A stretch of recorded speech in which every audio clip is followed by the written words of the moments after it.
கொறித்து தின்னலாம்.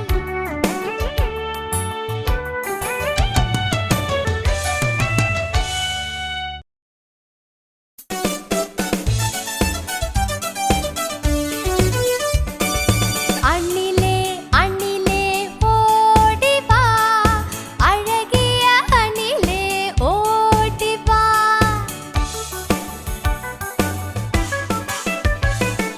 கொய்யா மரம் ஏறி வா, குண்டு பழம் கொண்டு வா. பாதி பழம் உன்னிடம், பாதி பழம் என்னிடம். கூடி கூடி இருவரும் கொறித்து கொறித்து தின்னலாம்.